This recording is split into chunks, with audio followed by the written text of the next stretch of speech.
ભરૂચ જિલ્લાના વિવિધ પોલીસ મથકોના વિસ્તારોમાં અમદાવાદથી આવેલી રેપિડ એક્શન ફોર્સની કંપનીએ સ્થાનિક પોલીસની સાથે રાખી ફ્લેગ માર્ચની યોજી સંવેદનશીલ તથા અતિ સંવેદનશીલ વિસ્તારોની ભૌગોલિક સ્થિતિનો ચિતાર મેળવવાની કયાવત હાથ ધરી છે.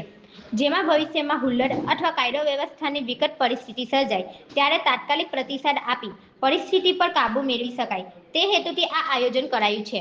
ગુજરાત રાજ્ય યુવા બટાલિયન રેપિડ એક્શન ફોર્સમાં કમાન્ડર રતુલદાસના આદેશ અનુસાર સહાયક કમાન્ડર ઉજ્જવલ કુમાર તિવારી તથા ઇન્સ્પેક્ટર જીડી બલવીર મીણાના નેતૃત્વ હેઠળ તારીખ 8 થી 13 ફેબ્રુઆરી દરમિયાન ભરૂચ જિલ્લાના અતિ સંવેદનશીલ વિસ્તારોમાં ફ્લેગ માર્ચ યોજાઈ રહી છે.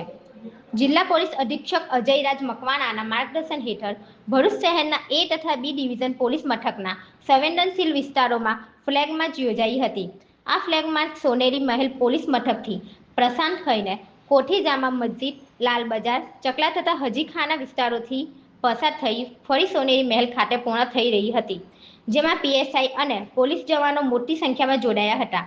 આ ફ્લેગ માર્ચ દરમિયાન વિસ્તાર પરિસર કવાયતો હાથ ધરાવી હતી તેમજ ભૌગોલિક પરિસ્થિતિ, માર્ગ વ્યવસ્થા અને છેલ્લા કેટલા વર્ષોમાં કાયદા વ્યવસ્થાની સ્થિતિ અંગે મહત્વપૂર્ણ માહિતી એકત્રિત કરવામાં આવી હતી. જે કટોકટી કે કોમી રમખાણોની સ્થિતિમાં નિયંત્રણ સ્થાપિત કરવામાં ઉપયોગી સાબિત થશે.